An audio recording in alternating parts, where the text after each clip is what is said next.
My name is Neil Gottlieb, and I'm an ice cream entrepreneur.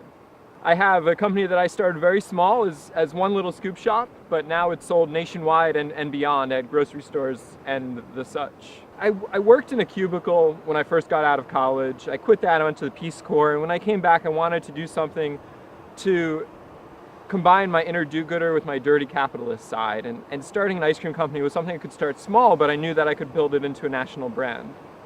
And it also allowed for a lot of creativity, allowed me to be environmentally friendly by going organic, and it also allowed for a lot of fun.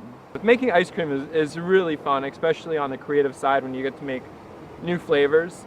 But as the business has grown and my role has evolved, I love the business side. I love the different aspects of being an entrepreneur, from leading a team to creating new products to selling and marketing, going to trade shows, getting out to the public and seeing how they love your product, and making a run for the bigger guys out there, like those guys from Vermont. Between the two factories, the scoop shops, our headquarters, I have about 100 employees total. I think the biggest quality that it's taken for me to grow my business from a little nothing to a national brand is being incorrigible, just refusing to listen to the doubters, refusing to stop, never giving up, and forging ahead even when you are told that it's not going to happen or it can't be done.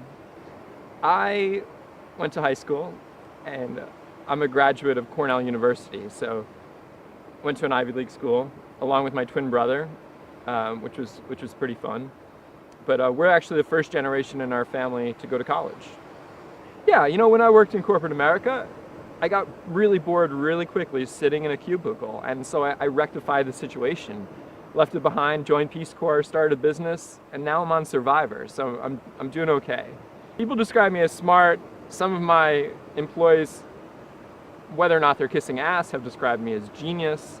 I know that I'm smart. I think the game here is going to not come off as trying to be the smartest guy on the beach, but just try to fit in, not let people think that I'm scheming or that I'm, yards ahead of them as far as intelligence goes.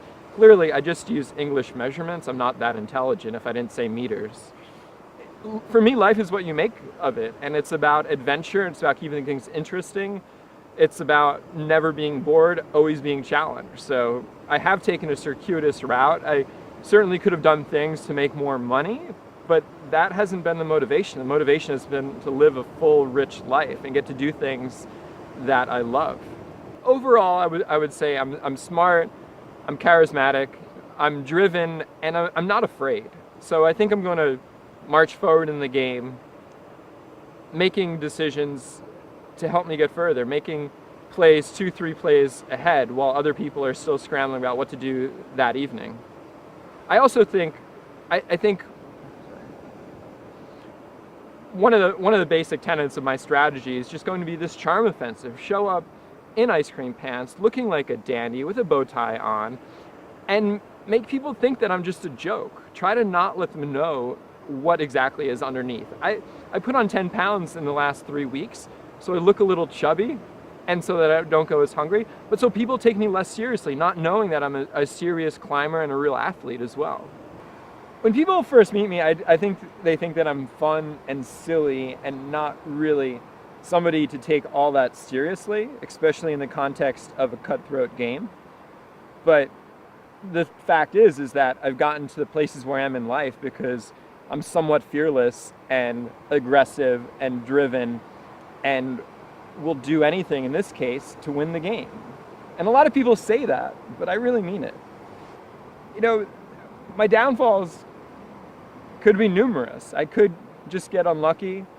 People could see right through it and instead think that I'm some sort of mega ice cream millionaire and therefore not needing or deserving of the $1 million.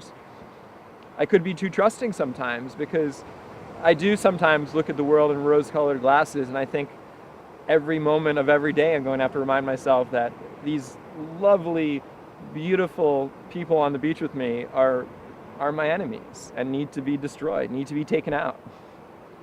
For me, the fun is waking up every morning, watching the sunrise over a beautiful beach, knowing that my hunger is only going to be soothed by me going out and catching crabs and catching fish, knowing that I'm going to provide for the tribe, and knowing that it's going to be knowing that you don't know what comes next. There's going to be huge amounts of challenges. There's going to be pain.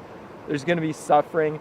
But there's going to be fun, and there's going to be celebration, and there's going to be rewards. And then you're going to go home, and you're ultimately going to get to tell people that you were on Survivor and share those stories. And no matter how bad your memory is, then you're going to get to watch it on TV, and it's going to be perhaps the most surreal experience in my life. So there's so much fun to be had in this.